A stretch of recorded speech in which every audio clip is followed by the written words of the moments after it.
Pak, buat ngerjain yang skala mm saya tadi kebingungan gitu Pak, nomor satu akhir waktunya habis Pak. Gimana, Dek? Kan tadi yang yang nomor satu itu kan ada syaratnya gitu Pak, yang sigma A lebih besar atau, nah itu ada syaratnya yang sigma B per sigma A mutlak itu lebih dari satu kan. Nah, habis itu saya nemunya kurang dari satu, tentu saya bingung pakai rumus yang mana gitu sih Pak. Iya, tinggal Anda ngikuti aja. Kalau misalnya ini kan MM ya, ini ya.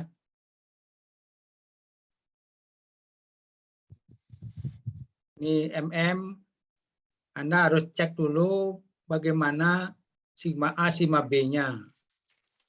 Dua-duanya positif atau negatif ada satu. Kemudian cek sigma A, sigma B per sigma A-nya. Kalau dia lebih kecil, Anda langsung ini. Ya. Oh, sedih banget aing. Ya, ini yang kedua. Kalau yang ini sama dengan ini, tapi sigma B-nya lebih besar dari sigma A. Harga mutlaknya ya. Anda menggunakan ini. Ya. Yang case 3, kalau semuanya tegangan utamanya negatif. Berarti sigma UC, negatif sigma UC dibagi sigma 3 lah, katakanlah sigma B. Ya. Tinggal mengikuti ini. Kalau Anda nggak mereview yang ini ya mungkin Anda bingung. Ya. Oke, ada lagi yang lain? Ada yang ingin ditanyakan lagi?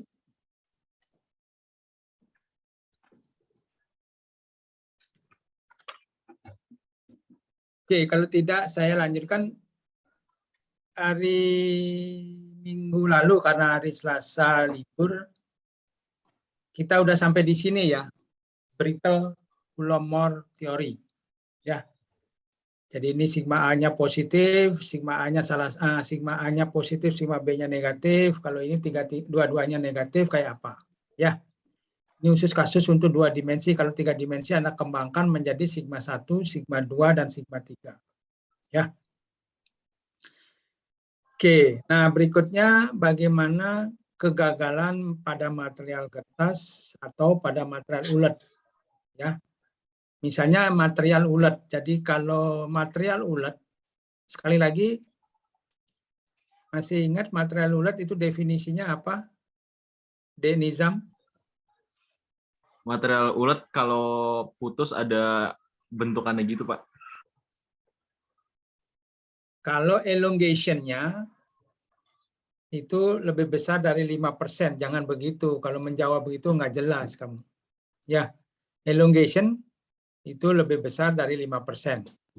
Ya, itu definisi resmi. Itu. Jadi, disebut material ulet kalau elongation. Elongation itu artinya pertambahan panjang sebelum dia putus.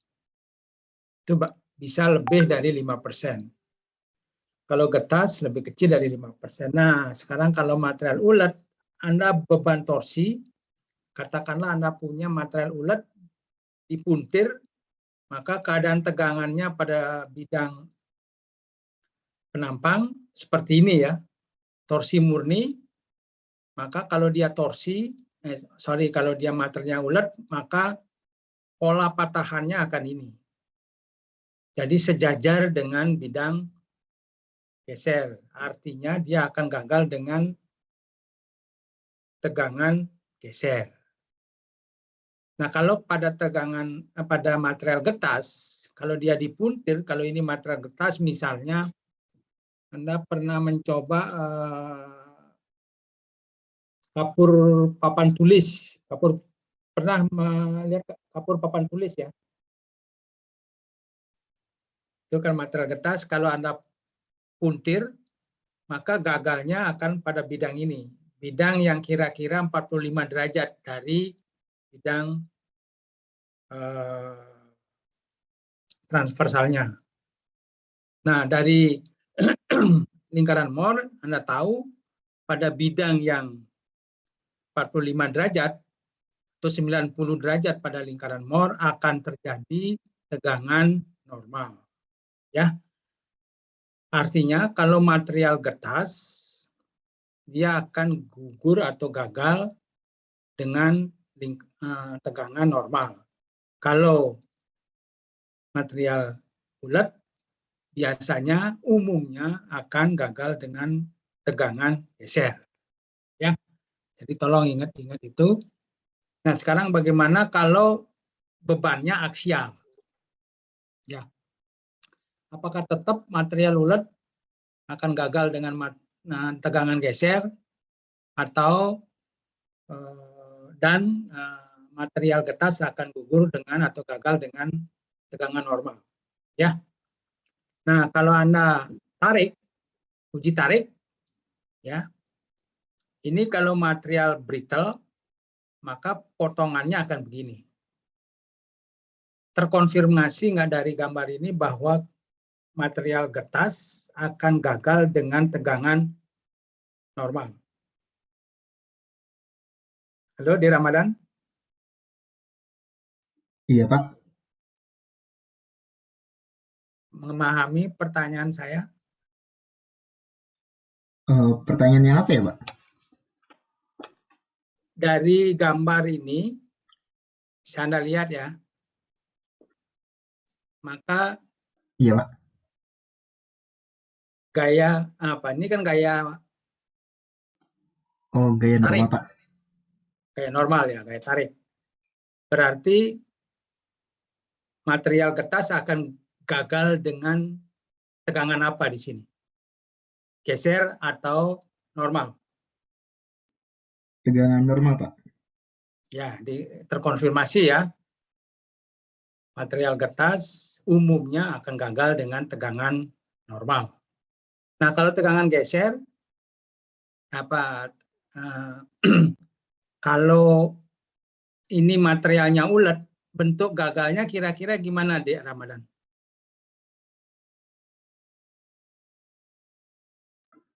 Nantinya bentuknya akan seperti cekungan, Pak. Cekungan gimana? Lebih kayak apa ya? Mangkok gitu, Pak. Apa ya? Oke, Mangkok dan peluru. jadi ada kesan ada gagal dengan tegangan geser gitu ya. Jadi ini kayak gini tuh, ya. Jadi Anda lihat kalau tegangan material getas, sekali lagi material getas umumnya akan gagal dengan tegangan normal, material ulet akan gagal dengan tegangan geser. Umumnya gitu ya. Oke, itu kegagalan material getas dan material ulet. Ada pertanyaan sampai di sini?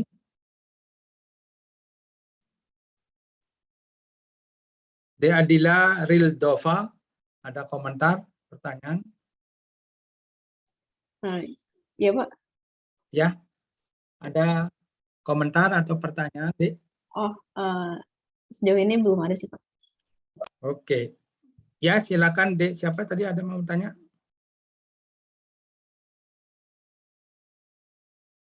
Dek Ardian tadi mau bicara ya?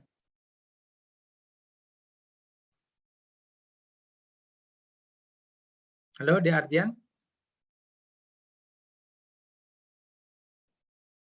Oke, tidak. Jadi, berarti getas akan gagal umumnya dengan tegangan normal, ulet akan gagal umumnya dengan oleh tegangan geser. Ya. Nah, sekarang sedikit saja tentang mekanika retak atau mekanika retakan, ya, fracture mekanik.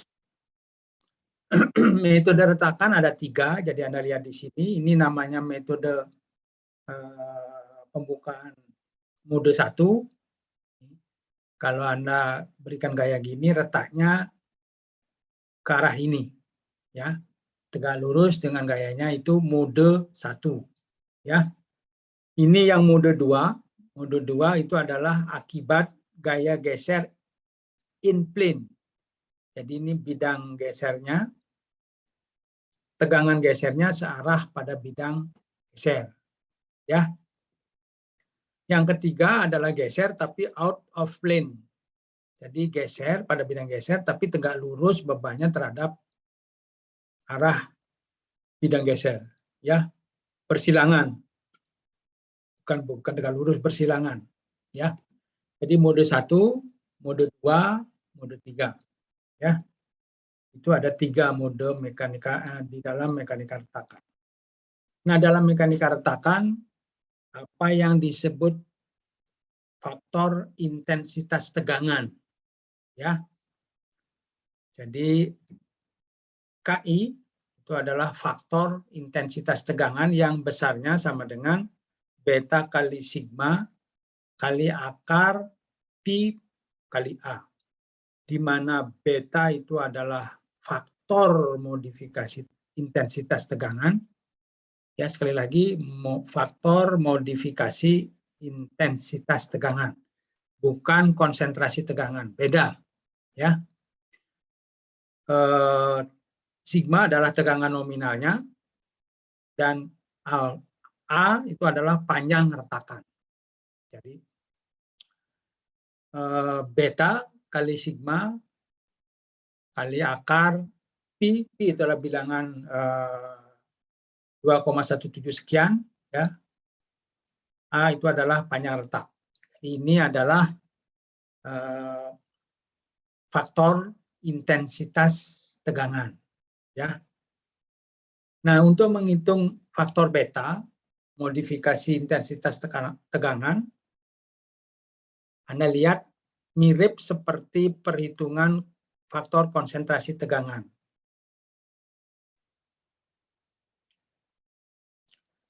Jadi misalnya kasus seperti ini ada plat ini ya, punya lebar 2B, panjangnya panjang sekali, ini tegangan nominalnya sigma di sini. Kemudian pada arah dari tepi D punya retakan sepanjang 2A. Ini retakannya ini ya, jarak pusat retakannya D dari pinggir. Ya, sebelah kiri dari sini. Nah, kemudian sebagai fungsi A dan B, misalnya A dibagi D, ini berapa A dibagi D-nya, kemudian di sini betanya. Ya, untuk berbagai lokasi, di mana A itu adalah di titik A, di ujung kiri retakan. Kalau yang B, yang putus-putus ini, itu adalah di titik B, di sebelah kanan. Ya. Bisa dipahami cara menghitung beta ini, D. Ramri? Bisa, Pak. Oke. D. Ihsan? Ihsan Al-Fajri. Bisa, Pak. Bisa menghitung nilai beta? Halo? Bisa, Pak. Bisa, oke. Nah, kalau yang lain juga sama ya, hati-hati, perhatikan benar lokasi dari retakannya. Ini retakannya ini sini. Panjang retakannya adalah A, kalau di sini panjang retakannya 2A. Ya. Kalau di sini A, ya lebarnya B, ya. Kemudian cara menghitung betanya ya tergantung.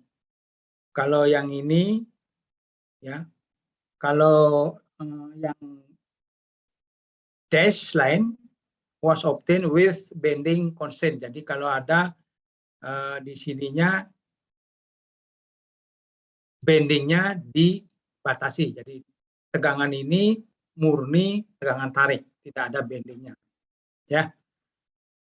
Oke, itu untuk kasus yang kedua. Kasus yang ketiga, ini beban bending. Ya, Anda lihat di sini, retakannya di sini ya. Ini cara menghitung betanya. Ya, Anda pelajari lagi nanti untuk berbagai konfigurasi, lokasi, dan beban dari produk. Jadi ini bebannya bending, retakannya ada di pinggir. Ya.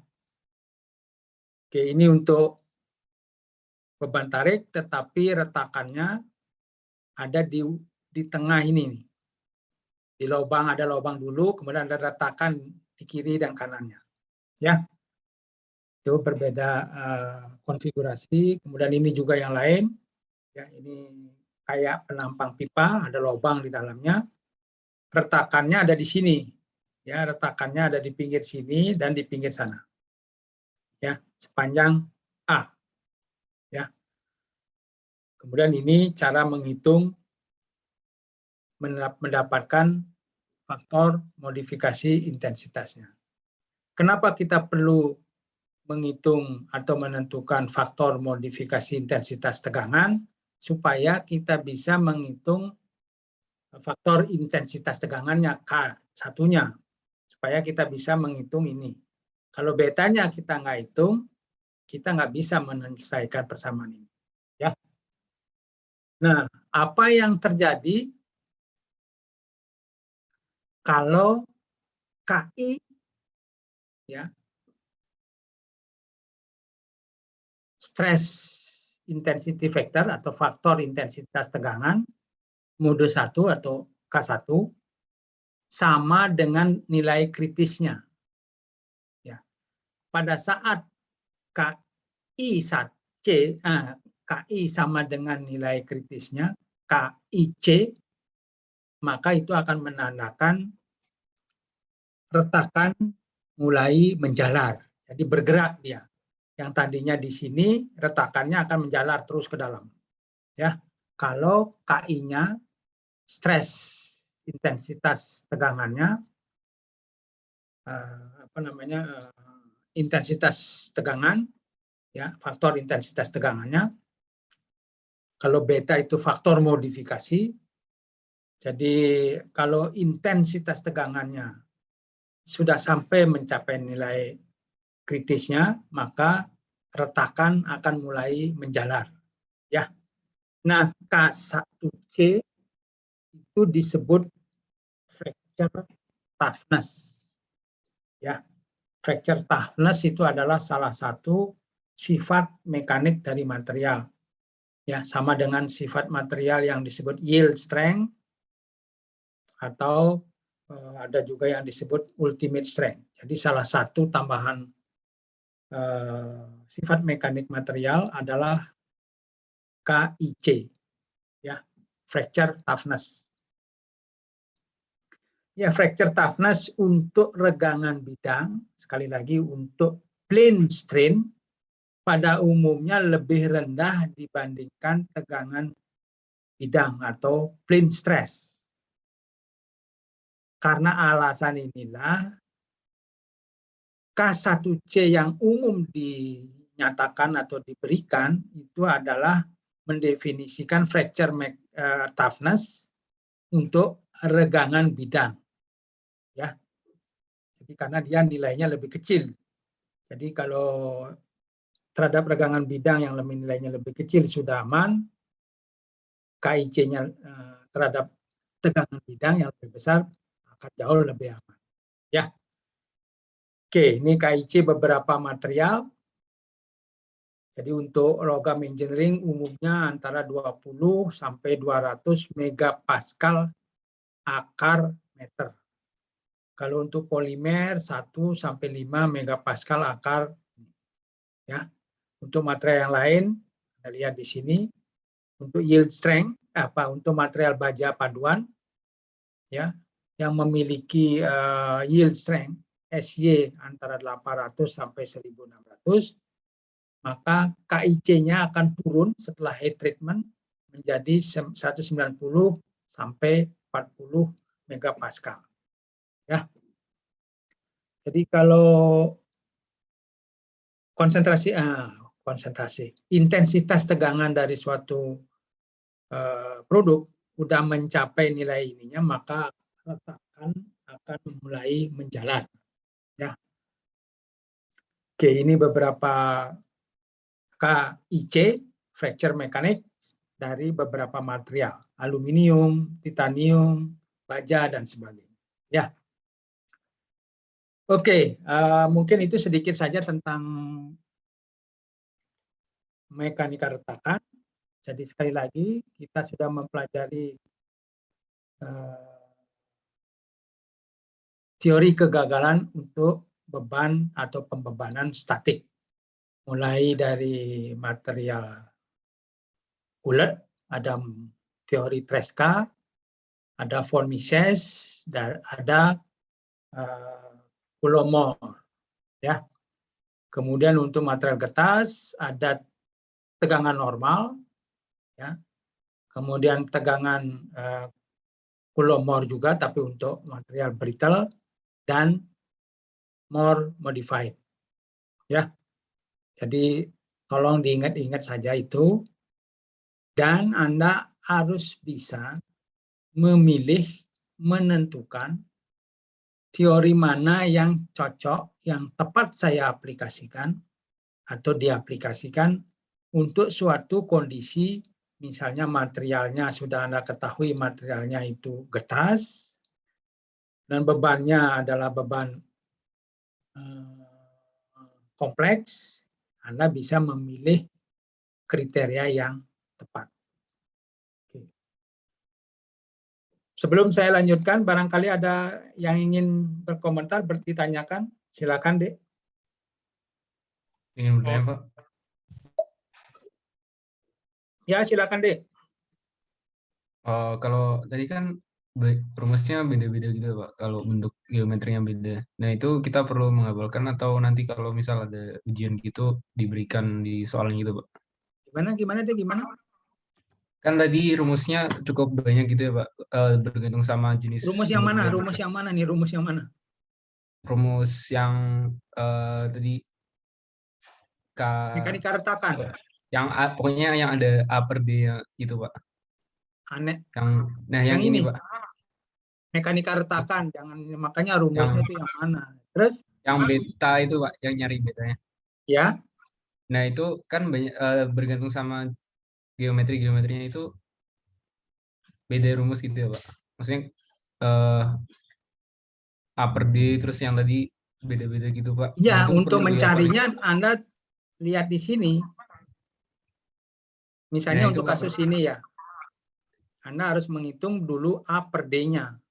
Berapa panjang setengah retakannya di sini. Kemudian kondisinya kalau di ini D per B. Ya, ini ada D per B, ini ada A per D. Ya. Jadi hanya untuk menghitung betanya. Tegangannya normalnya diketahui, pasti dihitung. Hanya retakannya harus diketahui. Ya. Jadi tergantung dari situasi, lokasi, dan dimensi retakan. Ya. Apakah menjawab pertanyaan kamu, Dek? Ya, Pak. Nah, kalau misal di ujian gitu nanti bakal diberikan atau Diberikan, kalau nggak diberikan soalnya apanya yang diberikan, maksudnya jawabannya yang nggak diberikan dong, apanya yang diberikan? Ya, maksudnya ini kan tadi kan A per D terus ini A per B gitu kan? Iya, diberikan dong. Ya, Pak. Baik, Pak. Terima Kalau kasih, Pak. soal itu ada yang diberikan, nah pertanyaannya adalah bagaimana memberikan. Nggak akan diberikan secara terus terang itu, dalam bentuk soal. Anda yang harus mengidentifikasi apanya yang diketahui dari soal itu. Itu. Paham maksud saya? Paham, Pak. Ya. Ada yang lain? Silakan. Dek Afgan. Saya izin Ya, Dek tanya, Pak. Naufal, silakan, Dek. Kalau untuk retakannya sendiri tuh ada kriteria nggak, Pak? Kayak kedalamannya ke dalam ini kan panjangnya doang, Pak. Atau ataukah bentuknya harus segitiga gitu atau robekan sedikit tuh udah termasuk retakan gitu? Enggak hanya panjangnya diketahui, retakan tuh kecil sekali seperti garis gitu loh. Ya. Baik, Pak. Hanya dipakai retakan ya kayak gini lah, kayak ini digariskan lurus tapi sebenarnya ini tidak lurus gini gitu ya. Ya. Nanti Anda lihat coba di internet, di Naufal cari-cari bagaimana bentuk retakan di internet. Ya. Baik, Pak. Terima kasih, Pak. Oke. Silakan yang lain. Pak izin nanya, Pak. di Silakan Dek yang Ramli. kegagalan kita sama kegagalan ulet tadi itu berarti kan saya nangkapnya tuh gini Pak, kalau misalkan materialnya getas dia tuh gagal karena tegangan normal, kalau misalkan ulet dia gagalnya karena tegangan geser. Nah, Pada sedangkan umumnya ya. pada umumnya kalau misalkan gitu kertas kan ketika kita diberi gaya normal tuh kan sulit untuk rusak lah ya gitu, atau sobek. Tapi ketika kita beri gaya transversal dia baru sobek gitu. Berarti kalau gitu dia si kertas itu getas Pak. Maaf ulet. Gimana? Jadi kan kalau kertas kita tarik tuh dia susah untuk robek. Sedangkan ketika kita beli gaya transversal dia jadi mudah robek kan. Berarti kalau gitu kertas tuh ulet Pak. Bukan. Jadi Anda harus lihat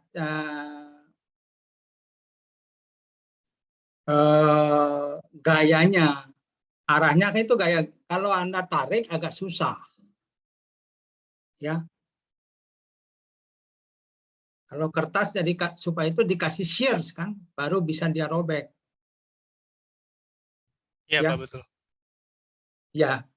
Nah, kalau dikasih gaya geser, tegangan geser, gaya geser lah, menghasilkan tegangan geser, dia akan seperti ini. Kalau dari mekanika retakan kan akan robeknya seperti ini. Ini kan? Iya Pak. Nah, iya. Tapi kalau dari sisi tegangan, bisa juga Anda menganggap itu sebagai tegangan material ulet. Ya kan searah dengan beban. Anda lihat di sini bebannya ini, robekannya kan begini, tegangannya kan terjadi tegangan geser kan? Iya Pak. Berarti kertas tuh ulet Pak. Ulet. Oke, baik Pak. Ya. Untuk kasus seperti ini ya, kalau ya kasus khusus sebenarnya kalau Anda elongation-nya dihitung mungkin juga harus dicek coba berapa. Kalau dari cara retakannya dia, ya. Nah kalau misalnya kawat apa ya, kawat ulet lah, kawat ulet. Jadi misalnya ada kawat ini kayak gini.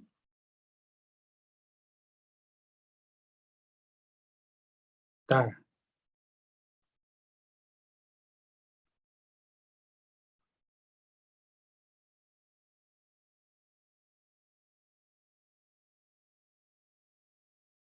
ya misalnya ini batang bulat ya, batang bulat ya. Ini bulat. Sorry. Undo. Ini garis dulu.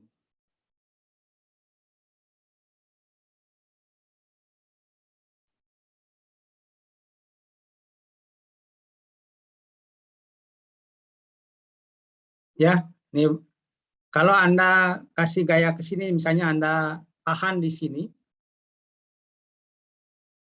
Misalnya tahan di sini ya, tahan di sini. Kemudian Anda dorong ke sini.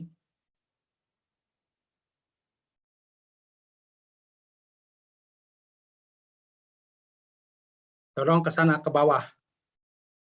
Ya, maka di sini akan retak juga kan? Ya. Ini di tears namanya, di tears. Jadi dia akan gagal juga dengan tegangan geser. Ya. Oke, bisa menjawab, Dek? Bisa Pak. Terima kasih banyak Pak. Oke, sama-sama. Oke, kalau tidak ada lagi, mungkin saya akan lanjutkan dengan materi teori kegagalan untuk beban fatigue.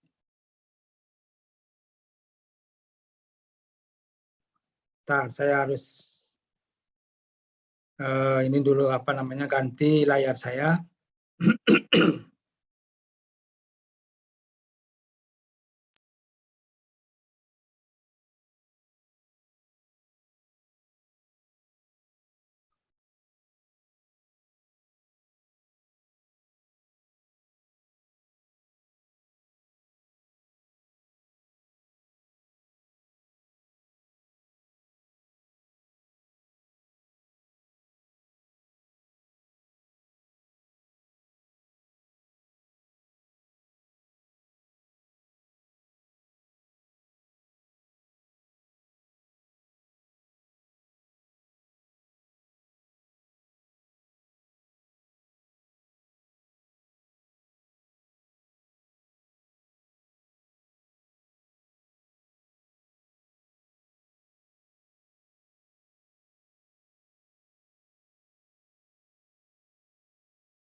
Yang saya udah berubah deh.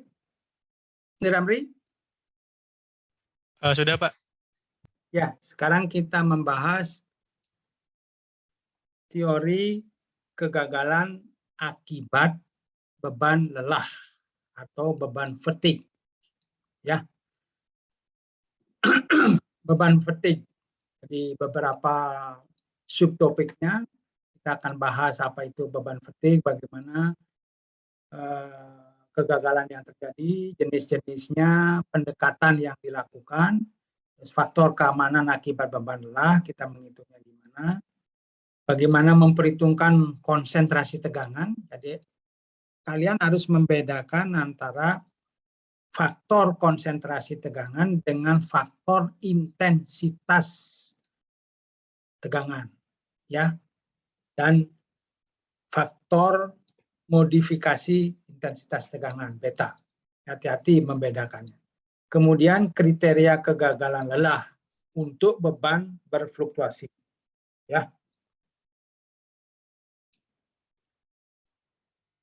Ya, seperti Anda ketahui, ya, seringkali satu komponen mesin itu mengalami kegagalan. Padahal beban yang bekerja atau tegangan yang bekerja jauh lebih kecil dibandingkan yield-nya atau kekuatan tariknya. Nah, bebannya tetapi tidak diam, bebannya bolak-balik, ya. Nah, oleh karena itulah, karena bebannya bolak-balik berkali-kali, maka dianggap material mengalami kelelahan. Ya, jadi misalnya Anda punya satu batang gitu ya,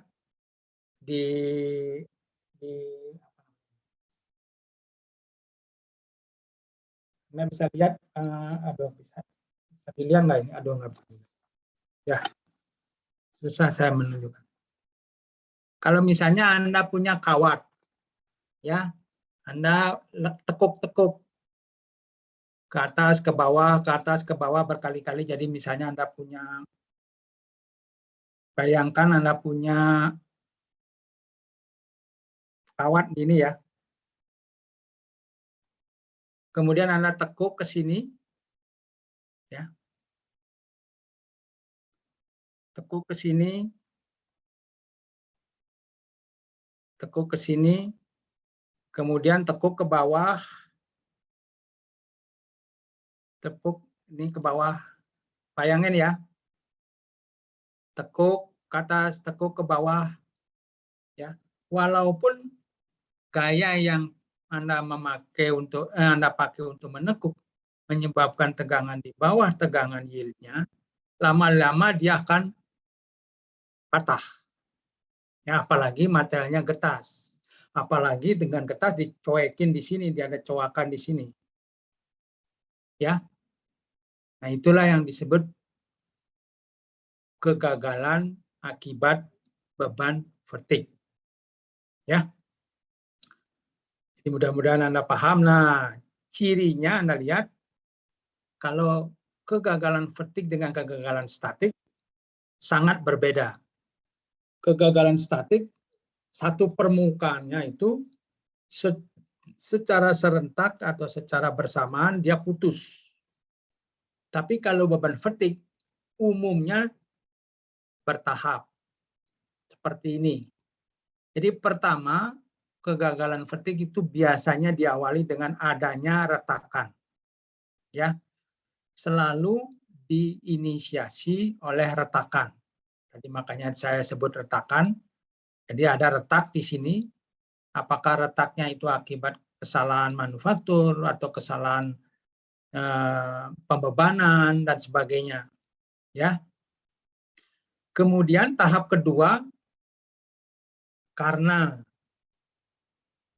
konsentrasi intensitas tegangannya melebihi intensitas tegangan kritisnya atau fracture mekaniknya, maka retakan itu akan merambat.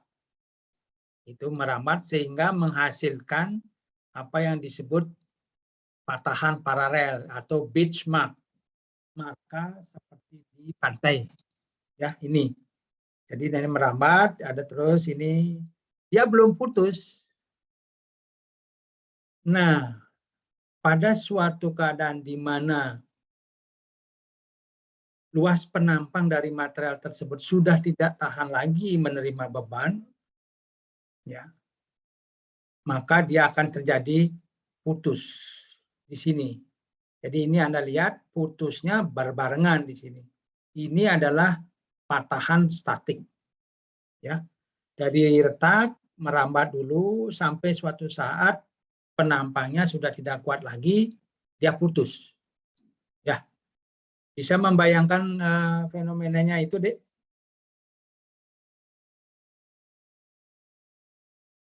Halo, Dek Ramadan? Iya, Pak. Bisa membayangkan fenomena kegagalan vertik? Bisa, Pak. Jadi ada retakan dulu, kemudian retakannya itu menjalar, ya, lama itu karena bebannya berubah-ubah lama, ya, menjalar, berkurang penampang yang menahan bebannya, ya, karena retakannya menjalar, maka pada suatu saat di mana penampang yang menahan gaya yang terjadi itu sudah tidak kuat, maka dia akan putus, patah, statik. Selalu kalau kegagalan vertik diawali oleh dua fenomena ini. Inisiasi retakan, menjalarnya retakan, baru patah statik. Ya, secara tiba-tiba. Ya. Oke. Nah, ini juga begitu terjadi sesama. Jadi ini mulai retakannya di sini menjalar, karena ini masih tahan pada saat sampai di sini penampangnya itu masih cukup tahan, belum patah. Pada sampai di sini penampang yang masih menahan beban itu segini sudah tidak kuat, makanya ini akan terjadi static failure.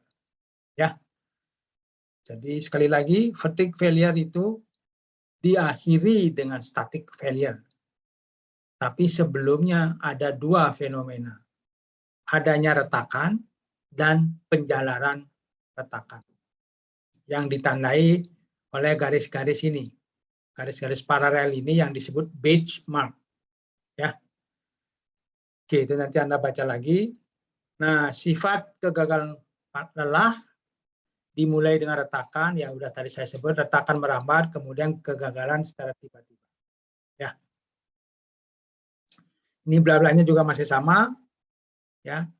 Nah, apa yang menyebabkan terjadinya retakan atau diskontinuitas? Bisa karena perubahan drastis pada penampang, misalnya ada alur pasak, ada lubang, ya, ada perubahan dimensi dan sebagainya, sehingga timbul konsentrasi tegangan, ya. Kemudian elemennya bergeser atau berguling, ya, rolling atau bergeser seperti bola-bola pada bantalan gelinding, ya, pada roller bearing, ya, atau kontak pada roda gigi antara satu roda gigi dengan roda gigi yang lainnya, akan terjadi kontak berulang-ulang, ya, di mana tekanan kontaknya mungkin cukup tinggi, itu akan menyebabkan bisa retakan, ya, dan seterusnya. Jadi ada kecerobohan pada saat manufaktur atau pada saat pembebanan, ada goresan dan sebagainya pada saat assembling, ya. Atau akibat komposisi kimia. Ya, Anda kalau belajar dari material, mungkin materialnya tidak homogen, tidak cukup homogen, maka akan terjadi retakan di dalam material. Ya, diskontinuitas di dalam material. Nah, kegagalan lelah itu yang mempercepat, mendorong kegagalan lelah itu terjadi, adanya tegangan tarik residual. Tegangan residu, tegangan sisa pada suatu elemen mesin akibat salah atau akibat proses produksi, ada tegangan sisa yang terjadi di dalamnya, dan tegangan sisanya itu berupa tegangan tarik. Kalau tegangan sisanya itu berupa tegangan tekan, lain lagi efeknya. Mungkin akan memperkuat. Ya. Oke, bicara tentang tegangan sisa.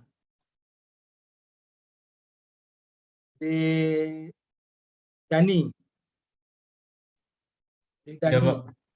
pernah dengar beton pratekan? Beton apa, Pak? Beton pratekan, pre-stress concrete. Belum pernah, Pak. Ada yang pernah mendengar beban pratekan? Oke, jadi beban pratekan itu adalah beton yang diisi tegangan, tekan di dalamnya supaya kekuatannya lebih tinggi. Ya, beton itu adalah termasuk material yang getas, jadi untuk meningkatkan kekuatan tariknya dikasih pratekan. Idenya begini. Jadi ini katakanlah beton, ini betonnya ya. Nah di dalamnya itu diisi garis-garis, ya kawat, kawat baja, banyak. Kawatnya ini sebelum dikasih beton, ditarik dulu, ditarik, di sini ditarik, di sini ditarik, ditarik, ya. Kemudian saat dia ditarik baru dicor. Setelah kering itu dilepas, tarikan ini dilepas. Maka pada beban beton ini akan terjadi tegangan tekan akibat ditarik oleh kawat-kawatnya ini. Ngerti maksudnya ya, Dani? Iya. Nah, ya itu. Makanya ada tegangan tekan, tegangan sisa tekan pada beton pratekan menyebabkan kekuatannya meningkat. Ya. Tuh, nanti Anda lihat lagi. Ada suhu yang tinggi. Suhu yang tinggi Anda sudah tahu akan mengurangi kekuatannya, atau siklus suhu. Siklus suhu itu artinya beberapa saat suhunya 100 derajat, beberapa saat suhunya 200 derajat, beberapa saat lagi suhunya 250 derajat. Nah, itu siklus.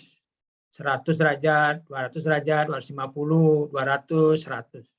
Ya, itu bisa. Atau lingkungannya yang korosif dan yang sebagainya. Ya. Atau siklusnya sangat cepat. Ya, siklusnya itu jadi kalau tadi kawatnya ditekuk, tekuknya itu cepat sekali. Ya, itu akan menyebabkan kegagalan, lelah semakin dipercepat. Ya. Nah, ini prosesnya, ada retakan dulu, kemudian menjalar, baru pada saat di sini ada patah statik. Ya. Ini simulasi proses terjadinya kegagalan fatigue. Ya. Ini ada retak dulu. K1-nya fracture mekaniknya dilewati, menjalar, sampai suatu saat dia tidak tahan lagi menerima beban. Akhirnya mengalami patah. Pada akhirnya patah statik. Ya. Oke, ini ada tegangan lokal. Ya. Laju dan arah perambatan retak terutama dikendalikan oleh tegangan lokal, tegangan yang terjadi di sekitar sini. Kemudian ada struktur materialnya. Kalau struktur materialnya agak kasar, ya, grainnya atau butirnya agak kasar, dia akan mungkin cepat sekali menjalar. Ya. Oke, itu. Nah, sekarang setelah mempelajari fenomena kegagalan fatigue, kita belajar dulu jenis-jenis bebannya, jenis-jenis pola pembebanan lelah. Ya. Jadi ada beberapa yang diberikan di buku Shigley. Yang A ini adalah fluctuating stress, jadi berfluktuasi, ya, sinusoidal, mirip sinusoidal, tapi ada rip di sini. Di sini ada perubahan kecil. Beda dengan di sini. Di sini tidak ada. Ya, di sini ada yang namanya ripple. Jadi ada perubahan kecil juga di sini. Berubah secara total, secara general di sini berubah. Ya. Kemudian yang B itu adalah non sinusoidal. Ya, ini tidak berbentuk sinus. Ya, fluctuating tetapi tidak berbentuk sinus. Nah, khusus yang akan kita pelajari itu yang bentuk sinusoidal. Ya. Ya, ini yang disebut fluctuating. Kalau yang ini disebut repeated, berulang. Jadi positif, 0, positif, 0, positif, dan seterusnya. Kalau di sini positif, berkurang, masih tetap positif, naik lagi, berkurang lagi secara sinusoidal. Yang ini disebut fluctuating. Yang ini disebut repeated. Nah, kalau yang ini sinusoidal, positif 0, negatif 0, positif 0, negatif 0. Ini yang disebut completely reverse. Ya.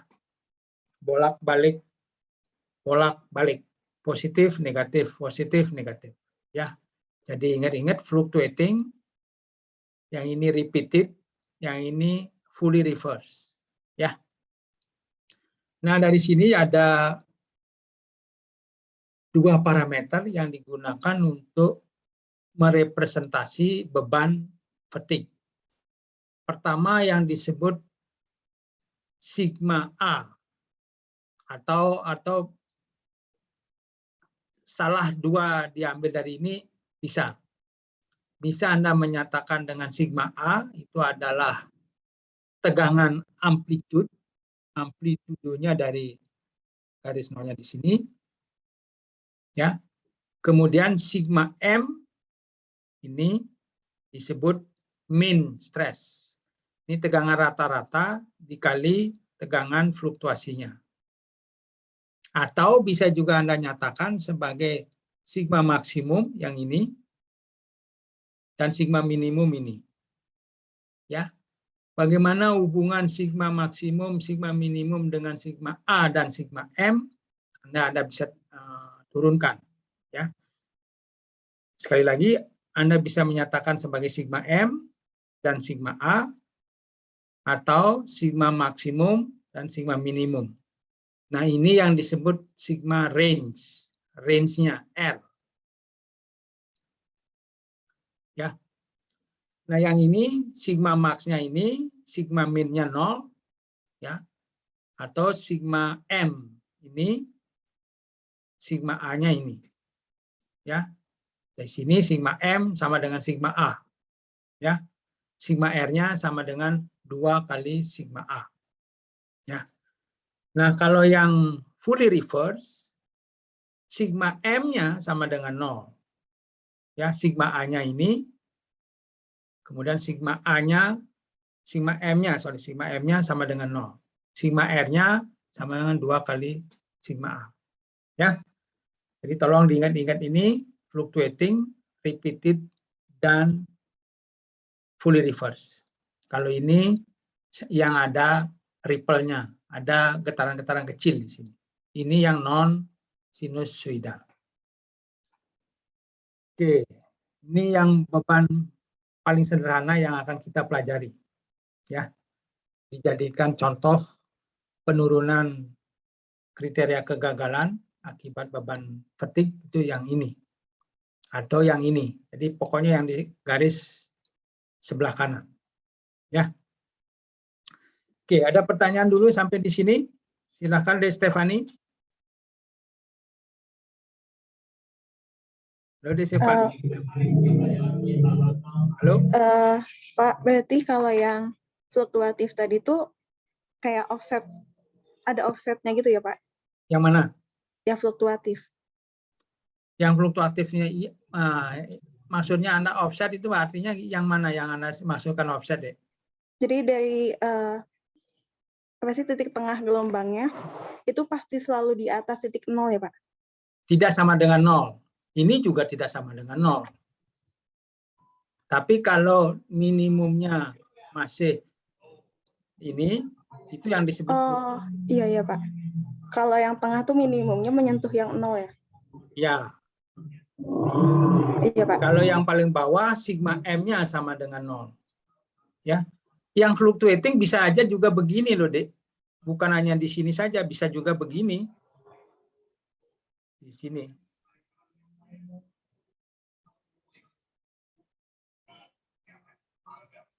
Ngerti maksud saya, Stefani? Ngerti Pak. Negatif ini kan positif. Kalau repeated bisa begini. Bisa juga begini repeated tuh. Ini menyentuh 0, maksimumnya 0. Minimumnya yang negatif. Ya. Oh iya Pak. Sudah paham sekarang. Makasih Pak. Oke. Nah, kalau yang bolak-balik ini aja kemungkinannya, nggak ada kemungkinan lain. Ya. Oke. Nah, kombinasi mode pembebanan. Kalau kita mempunyai beban completely reverse atau bolak-balik penuh, ya, maka kita akan menggunakan diagram SN untuk menganalisis teori kegagalannya. Tapi kalau bebannya berfluktuasi sederhana, ya, baik yang positif maupun negatif, maka kita akan gunakan kriteria Goodman atau modified Goodman atau kriteria Gerber atau ISMA elliptic atau Soderberg. Ya, ini ingat bebannya beban berfluktuasi. Ya. Nah, kalau bebannya merupakan kombinasi antara beban tegangan normal dan tegangan geser, maka Anda harus menghitung dulu tegangan ekivalen von Misesnya. Ini namanya tegangan ekivalen von Mises untuk amplitudonya. Ini adalah tegangan ekivalen von Mises untuk tegangan rata-ratanya. Anda hitung dari tegangan normalnya dan tegangan gesernya. Anda masukkan faktor konsentrasi tegangan akibat beban fatigue. Ini untuk kasus normal, ini untuk kasus KFS, itu untuk kasus tegangan geser. Ya, nanti kita akan pelajari ini. Oke, berikutnya. Nah, ini skema patahnya beberapa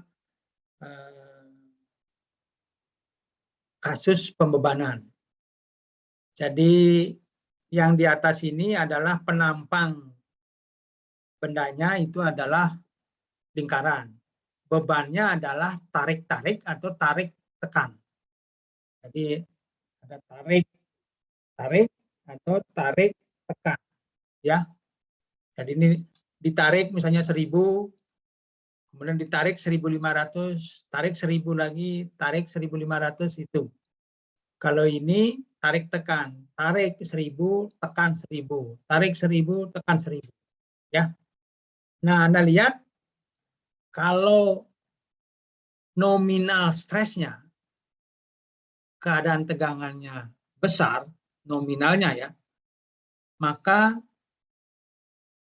sebentar saja dia merambatnya, langsung putus.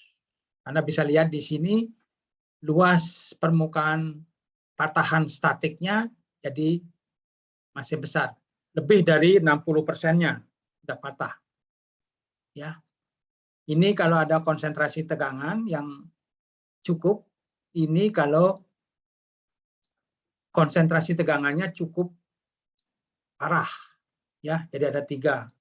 Di sini tidak ada konsentrasi tegangan. Ya, Anda lihat permukaan kegagalan patah statiknya di sini besar, mengecil sedikit.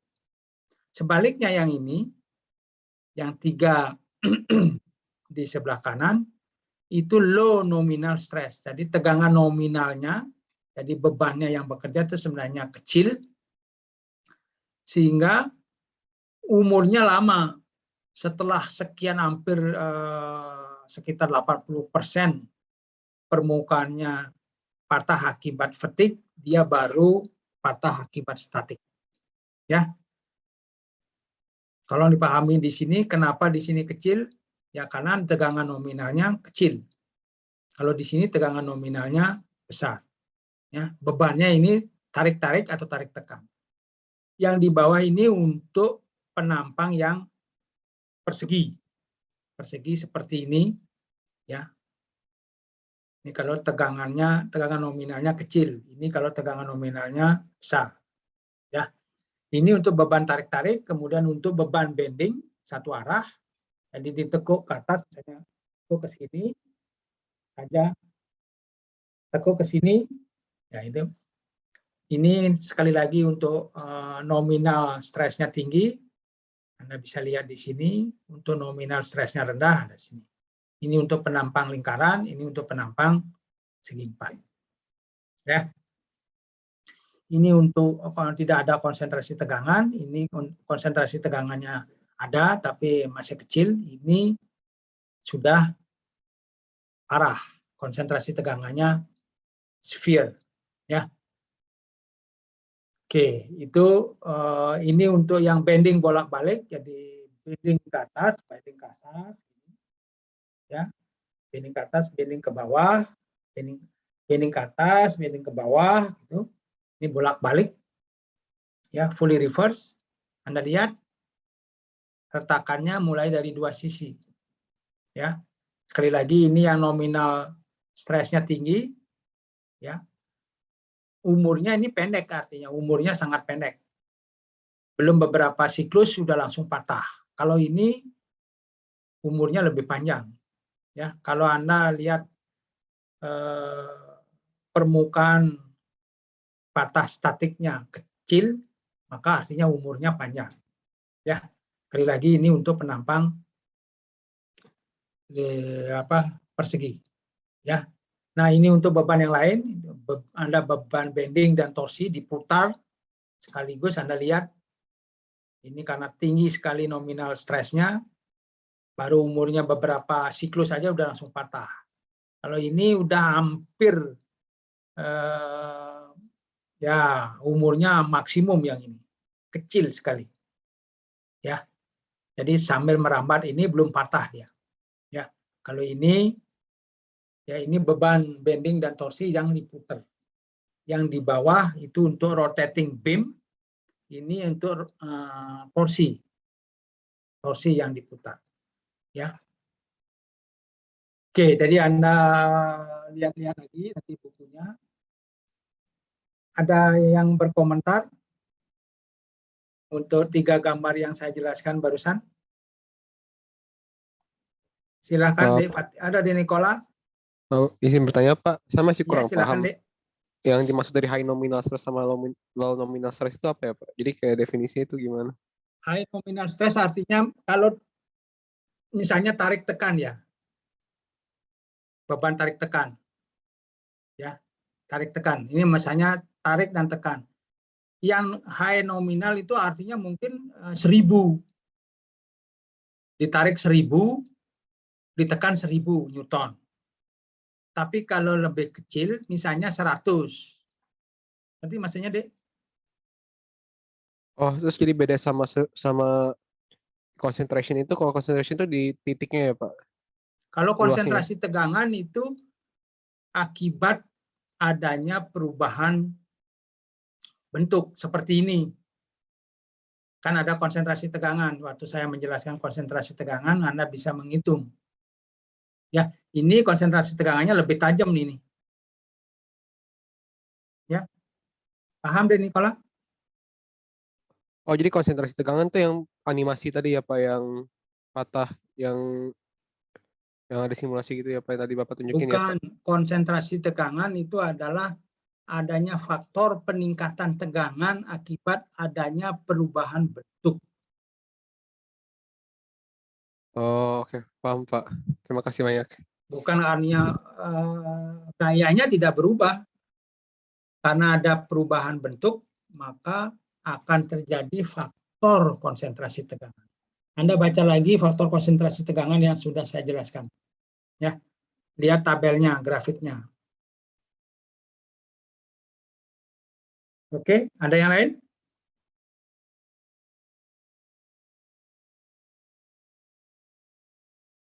Devati Ramadan. Masih dimengerti Pak sejauh ini. Oke, Devati. Nathan Pratama. Masih aman, Pak. Oke, good. Pak, saya mau nanya, Pak. Ya, silakan, Dek. Itu sebenarnya gambar yang kedua, baris kedua itu sebenarnya letak retakannya di mana ya, Pak? Di keseluruhan batangnya kah atau di suatu titik doang, Pak? Yang di baris Yang ini, kedua, Pak, yang lingkaran itu. retakannya dimulai Iya. dari sini kan, lihat ini. Oh, Bisa lihat, Dek? gambar baris ketiga itu retakannya ya, Pak? Bukan, di sini juga ada retakannya gambarnya. Jadi kegagalan akibat lelah kan pasti diawali dengan inisiasi crack ya. Jadi cracknya mulai di sini. Kalau di sini mulai di sini. Bisa dipahami? Jadi untuk low nominal stress cracknya lebih banyak ya, Pak? Apanya? Untuk yang low nominal stress cracknya lebih banyak ya? Bukan crack. Cracknya satu di sini aja. Yang ini, yang garis-garis ini adalah benchmark. Anda bingung membedakan antara crack dan benchmark. Halo?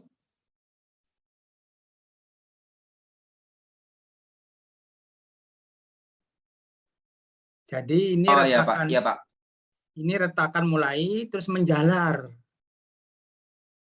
Ini penjalarannya. Kalau nominal stresnya kecil, berarti tegangannya lah yang bekerja kecil, maka dia umurnya akan panjang. Ini kan belum patah, di sini sampai di sini belum patah. Baru sampai di sini baru patah. Ya. Jadi Anda lihat tadi fenomena patahnya kan begini. Mana? Nah, ini. Jadi kalau Anda lihat di sini mulai di sini retakan. Nah, sampai di sini tas baru patah. Ya. Jadi kalau merambatnya lama berarti umur komponen mesin tersebut dianggap lama sebelum patah. Ya. Bisa dipahami, Dek? Ya, bisa, Pak. Oke. Yang lain barangkali masih ada? Ingin bertanya, Pak. Ya, silakan, Dek. Itu kan tadi ada patah. Berarti materialnya sudah terkena deformasi plastis berarti ya, Pak? Iya. Udah. Karena ini kan merambat retakannya. Tapi belum patah karena masih kuat. Kalau lihat dari sini, kalau di sini dia cepat sekali patahnya. Ini adalah luas permukaan kegagalan patah statik. Ngerti ya maksudnya gambar ini? Iya, Pak. Kalau ini kan, ya silakan. Kalau dia masih tegangannya di bawah, misal masih elastis, berarti nggak pernah terkena statik berarti, Pak? Belum tentu. Tegangannya kecil, low nominal stress, artinya tegangannya lebih rendah dari yield strength-nya karena ada retakan, merambat karena bebannya berulang-ulang. Kalau bebannya statik sih enggak. Ini kan bebannya bolak-balik berulang. Itu bedanya pembebanan statik dengan pembebanan fatigue. Saya paham, Dek? Oh iya Pak. Terima kasih Pak. Ya, kayak misalnya coba Anda ambil kawat kecil yang kawat 1 mili lah. Anda dilekuk-lekuk ini, lekuk. Walaupun Anda kecil tegangannya, tapi lama-lama dia akan putus. Apalagi ditambah coakan. Artinya konsentrasi tegangan sangat membantu mempercepat umur dari komponen mesin. Jadi oleh karena itu Anda harus berhati-hati dengan konsentrasi tegangan. Ya. Oke. Cukup? Nah, ini beberapa contoh tegangan. Jadi ini karena gelap berarti dia patah dulu, bukan dia terpisah duluan, tapi belum patah. Secara keseluruhan komponennya belum patah, tapi sudah terpisah. Di sini mulai retakan, ya, menjalar, dan di sini ada benchmark. Ini adalah tahap ketiga, final rupture, jadi patah terakhir. Ya, jadi di sini cukup jelas menggambarkan ada retakan dulu, kemudian menjalar, ya. Nah, ini termasuk kategori low nominal stress karena patahnya di sini. Ya. Tapi kalau misalnya baru segini sudah patah statik, berarti nominal stressnya akan tinggi. Ya, jadi ini contoh kegagalan. Ya, ada yang lain. Nah, ini. Jadi ini mulai retakannya, inisiasi retakan. Kemudian ada benchmark ini terpisah dulu, ya, menjalar, retakannya menjalar ke sana sampai di sini baru dia patah. Jadi terpisah secara keseluruhan komponennya ini, ya. Jadi Anda ingat ada 3 tahap dalam fenomena kegagalan fatigue. Ini mungkin high nominal stress, ya. Jadi di sini mulai retakan, ini benchmarknya, baru segini udah langsung patah, masih setengah lebih penampangnya udah langsung patah, ya. Bisa dipahami ya, Dek? Dek Pasha? Iya bisa Pak. Oke, Dek Timothy? Bisa Pak. Halo, Dek Timothy? Udah ya. Naufal Rajaki. Masih bisa, Pak. Oke, jadi Anda kalau mau melihat atau memperkirakan apakah material ini atau komponen ini gagal akibat fatigue atau statik, Anda harus lihat pola patahannya. Kalau ada benchmark seperti ini, ada mulai retakan, baru nanti patah. Ini karena patahnya baru. Ya, ini kan patahnya udah lama, jadi sudah ada gelap. Sudah terkontaminasi oleh lingkungan. Kalau yang baru, pasti lebih terang. Nah, kalau ada tanda-tanda gini, berarti Anda yakin kegagalan komponen tersebut adalah akibat beban fatigue. Ya. Ini agak aneh lagi.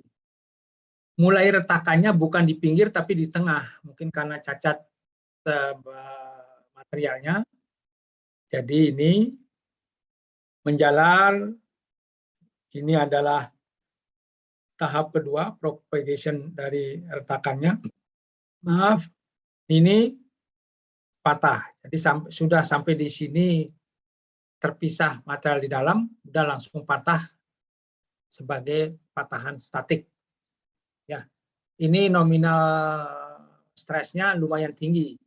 Ya, jadi kalau sampai ini lingkarannya lebih luas, misalnya sampai di sini lingkarannya, ya, misalnya lingkaran dari agak besar, maka nominal stresnya mungkin lebih kecil. Ya. Oke, saya kira cukup jelas, jadi Anda membaca lagi, baca lagi, ya, untuk memastikan bagaimana perbedaan kegagalan vertik dan kegagalan statik. Nah, berikutnya adalah kita akan membahas pendekatan pembebanan lelah. Bagaimanakah kita mendekati pembebanan lelah untuk bisa menghasilkan atau menemukan teori kegagalan, sehingga kita bisa memprediksi umurnya berapa, ya, umur sisa dari suatu komponen mesin berapa. Oke, sekali lagi, Dito ada komentar dulu sampai di sini. Dito Suharnes. Ya Pak, masih jelas Pak. Oke.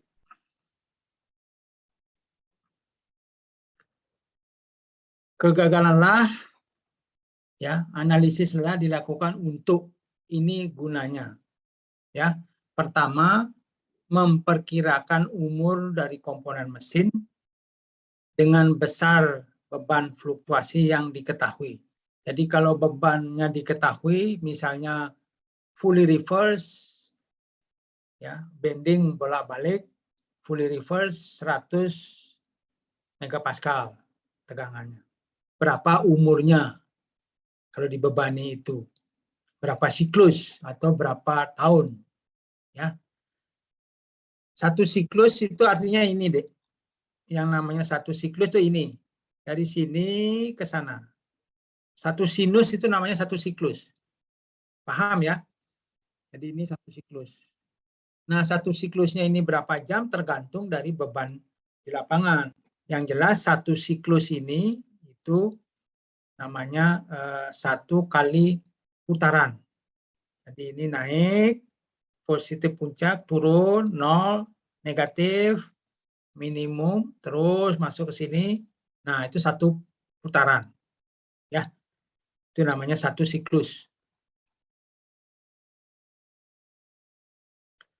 Nah, yang kedua juga bisa memperkirakan umur sisa. Misalnya Anda punya komponen, dibebani dengan umur tertentu, ya, terus kira-kira umur sisanya masih berapa, gitu loh. Ya.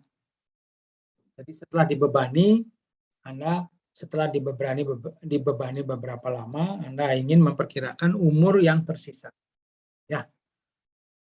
Oke, bisa. Kemudian menghitung faktor keamanan jika diinginkan umurnya tak berhingga. Jadi kalau inginkan umur komponennya itu lama sekali atau tidak berhingga teoritis, berapakah faktor keamanan beban lelahnya, ya. Tuh. Yang keempat, menghitung beban siklik. Jadi besarnya beban siklik maksimum yang diizinkan bekerja agar umurnya menjadi tidak berhingga. Ya. Berapakah beban yang diizinkan bekerja supaya umurnya komponen ini tidak berhingga. Ya. Jadi menghitung berapa SA dan berapa SM. Ya, Anda bedakan antara sigma M, sigma A, ya. Jadi tolong bedakan antara ya sigma A dan sigma M.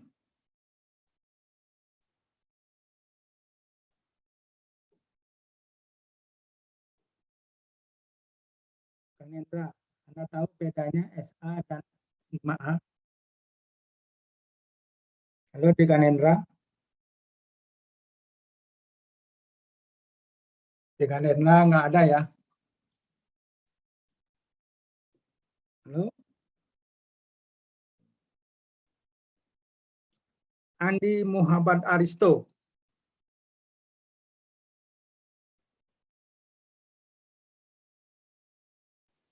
Ya, Pak.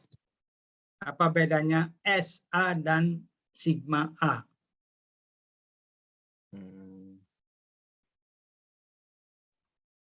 Kalau sigma itu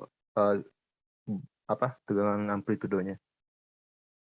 Terus kalau sigma M itu tegangan maksimumnya. Bukan.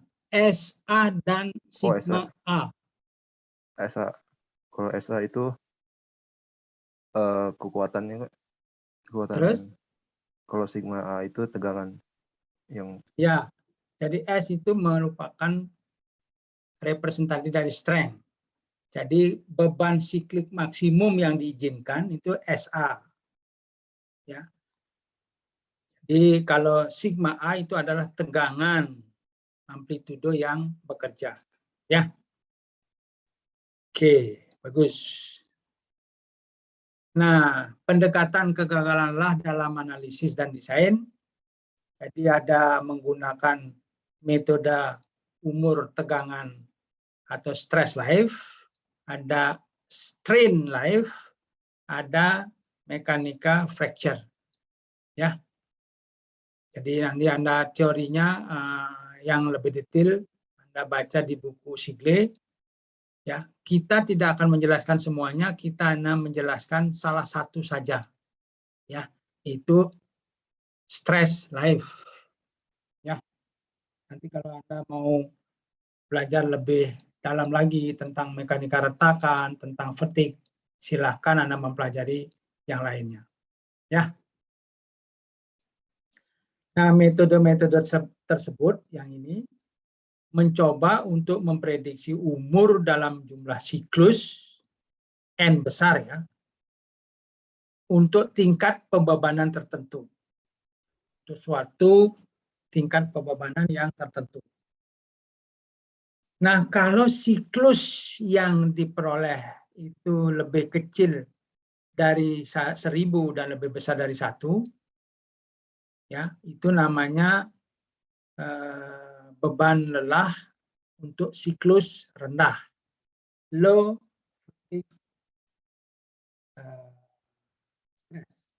ya. Kalau lebih besar dari 1000, misalnya mulai 1001, 10.000, 100.000, 1 juta, 100 juta dan sebagainya, disebut kelelahan dengan siklus tinggi. High cycle fatigue. Ya. Jadi low cycle fatigue dengan high cycle fatigue. Batasnya di 1000 siklus. Ya, tolong diingat-ingat. Nah, ini cara pengujiannya. Spesimennya bentuknya seperti ini standarnya.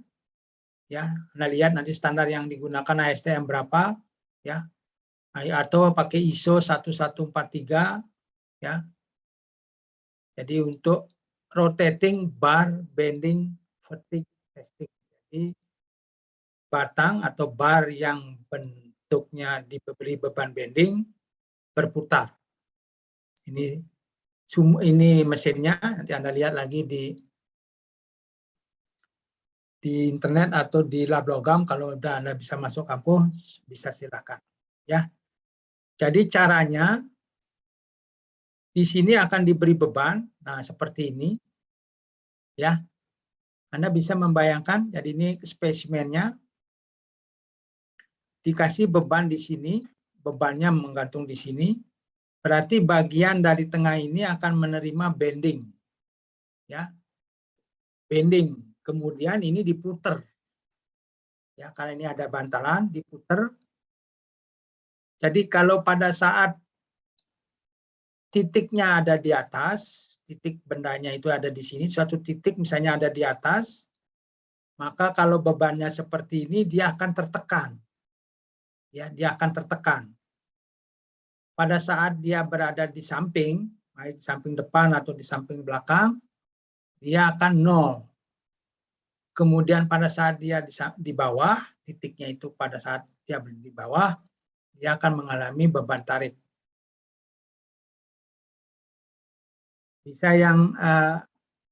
Bisa dipahami yang saya jelaskan kenapa bebannya jadi bolak-balik begini, fully reverse, kalau dibebani begini terus diputar. Dwi Satria.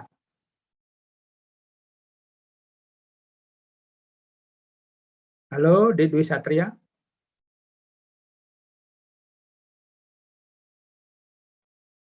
Nggak ada. Stephen Darwin. Iya, Pak. Dengar pertanyaan saya. Cukup kebayang sih, Pak. Gimana? Coba. Mungkin karena kalau diputer kan titik yang awal di atas jadi di bawah. Mungkin, Pak. Terus jadinya bending yang dirasain bakal beda dari tarik jadi tekan. Ya, kayak kamu, misalnya kalau kamu membungkuk ke depan, punggung Anda merasa tertarik ya, deh ya? Iya, iya, Pak. Kalau Anda kayang ke belakang, yang merasa tertarik gimana? Di perutnya. Nah, ya itu. Persis seperti itu. Tapi ini di bolak-balik. Jadi untuk titik yang sama, kadang-kadang berada di atas, berada di samping, berada di bawah, berada di samping lagi. Jadi kan di atas, ya misalnya di atas, jadi kalau misalnya penampaknya gini ya, pada saat titiknya itu ada di sini, pada saat di sini, beda dengan pada saat dia berada di sini. Beda dengan dia pada saat di sini. Beda dengan dia pada saat di sini. Titiknya sama ya, karena diputer. Ya, karena ini diputer ya. Diputer ke sini. Di sini akan mengalami, kalau bebannya seperti ini, tekan, kemudian di sini, pada saat di sini dia akan 0, pada di sini akan tarik, naik lagi, 0, naik lagi, tekan. Ya, terus menerus. Satu siklus. Jadi kalau berkali-kali ya akan begini. 0, naik, turun, 0, mengecil, ya seperti ini. Ya, jadi seperti ini nih. Ya. Nah, inilah percobaan pertama yang dilakukan oleh orang untuk menguji kegagalan vertik.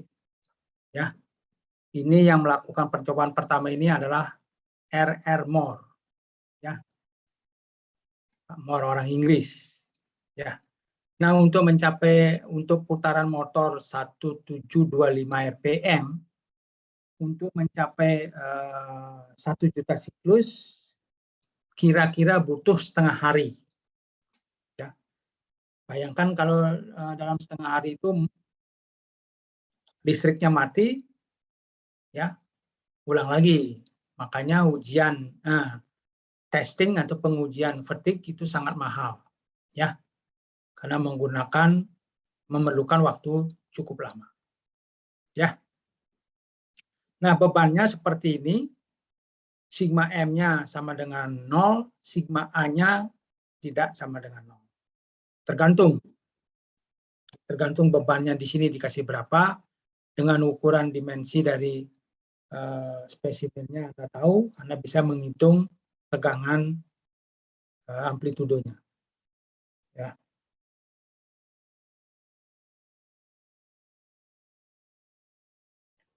Oke, mungkin sampai di sini dulu karena ini waktunya juga sudah habis.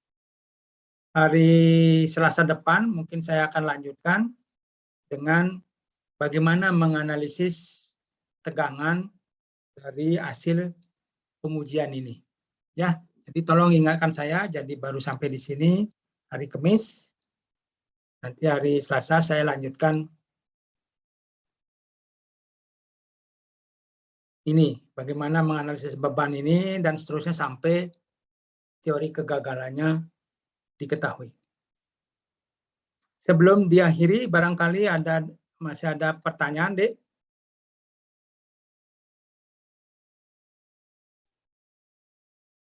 Nurul Husna?